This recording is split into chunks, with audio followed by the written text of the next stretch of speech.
Ksenia, welcome home. We're so happy to have you back here in the U.S. And, your story, I think, is shocking to a lot of people. Maybe take us through from, the time you landed in Russia to go visit family. You had no idea what was about to happen to you, right? Yes. Thank you, Laura. And I'm really happy to be here. And I'm really happy to be back to America. And yeah, talking about my story, I went to visit my family, as I always did. I went there almost every year and haven't been since the Ukrainian-Russian conflict started. And then that was the first time. And right when I landed in my homeland, that's when everything started. I was going through the border control with the paperwork check. Then they asked if I have another passport, and I said that I do. And they asked for the passport, and they saw another passport is American passport. And they took both of the documents, and they say they're going to talk with me separately. And then it was 11 hours of the first examination at the airport overnight. Oh my gosh. So you thought you were going to land. You thought you were just going to go see your family on a typical visit back to Russia. And all of a sudden you're detained for 11 hours. They've taken your passport, they've taken your cell phone. And at what point did you find out that this was all based on a donation that you made of just over $50? $51.80 to the American-based charity, which help ones affected by the war. Wow. And because you had donated $51.80 to potentially help victims in Ukraine of this war, that was the big problem. And right away they told that it can come to the criminal charges and I can serve up to lifetime in the prison. So you don't really realize that could be real. This all, I'm sure, happened very rapidly. You all of a sudden find yourself actually in a Russian prison. This must have been a surreal experience for you. I mean, nowhere in your wildest dreams, I'm sure, did you ever imagine this? You can imagine about prison just watching the movies or something. It's that, but more. You just need to survive somehow, and you just drag it day to day. And I remember I had this phrase inside my head, which I read in a book of Saint-Exupéry, where he told about his experience of survival in the desert, and he just needed to do one step. He's like, okay, just do one more step, just do one more step, and that's how you drag through this, at first especially. Tell me about your family in Russia at this time. I imagine that for them to be Russian citizens, solely Russian citizens, and to know that, their loved one had been imprisoned for something that, I think the rest of the world looks at this, Ksenia, and they say, this is insane, this is crazy.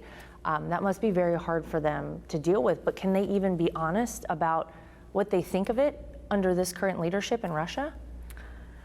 My parents are patriots, as I always been, and it was hard for them to realize that something that they love captured someone they loved, and it was hard a moment to overcome for them. But I guess what we all focused on just us now, just us being tight, just us supporting each other, just us bringing love more than ever to each other, and making each other feel that we're there for us. So how did you find out about your release? Tell me about that moment. Well, I found out once I landed in Abu Dhabi, I think, because before that it was all Russian side wouldn't share too much. Oh wow, so you didn't even know? I didn't know.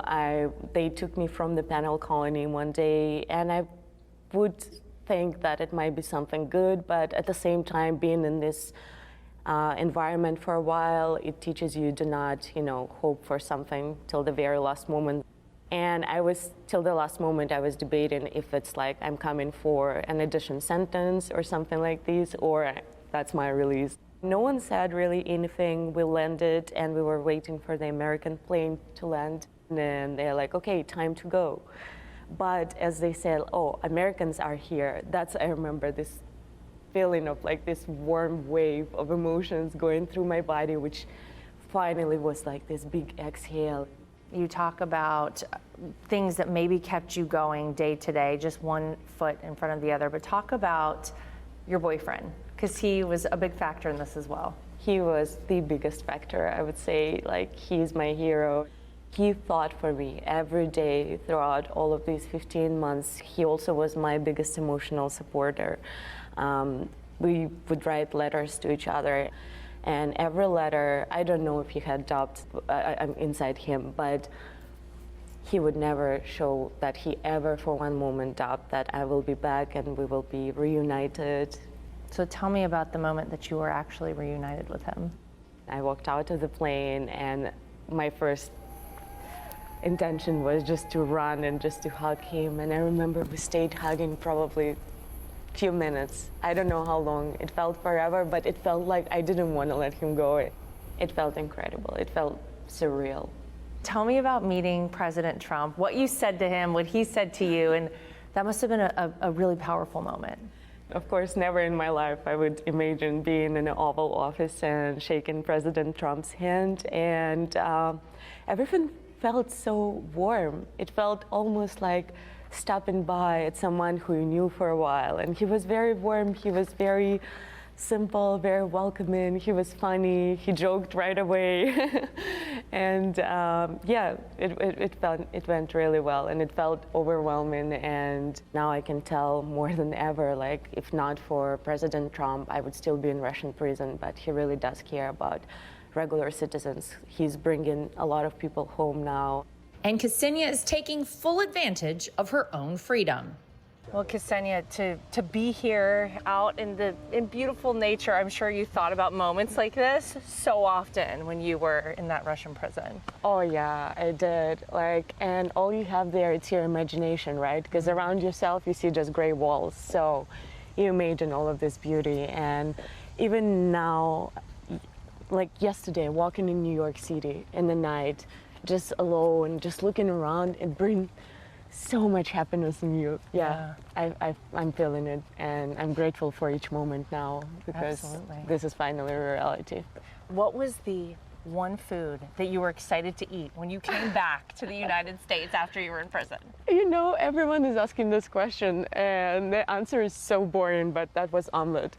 I was craving omelet. I was craving omelet, and for the first week, I would eat omelet every day. Oh, well, I love an omelet. I'm a fan. I'm a big egg fan myself. Me too. Me too. Funny. I can eat it morning and night. So I know that you had a meeting with President Trump, and you were able to tell him thank you in person. If there's anything else you want to say to him right now, what would you say? I would definitely thank him every time I see him, because that he brought my life back to me. And I would also ask him to bring all other Americans held abroad and in Russia specifically home, because they really need him. Ksenia is already reaching out to another young woman, a legal permanent resident of the United States, still trapped behind bars in Russia. Tell us about Olga Jesler and what her story is, how you found out about her, and you've been corresponding with her. Yeah, so Olga Jesler, she has a very similar story. She went to Russia, where she went pretty often. She had a family emergency, so she just been a good sister, and she went there, and all out of the sudden she's in prison. She's 35 now, and she's been in prison for 3 years by now, and she didn't really do anything wrong. I feel like for her, as for me, the problem was that having American coming from America. Well, you know, having been through this experience, you think about where things stand right now with this war between Russia and Ukraine. I mean, tensions are continuing to heighten.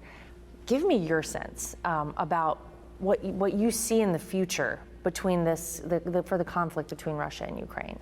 I always cared about people. That's how I grew up, and I just felt bad for that. So for me to say any opinion on this is really hard. It shouldn't be like this. People shouldn't die with no reason. So I really hope everything's going to be peaceful soon, and everyone will be back to their homes and rebuilding their life. Hey, Sean Hannity here. Hey, click here to subscribe to Fox News YouTube page and catch our hottest interviews and most compelling analysis. You will not get it anywhere else.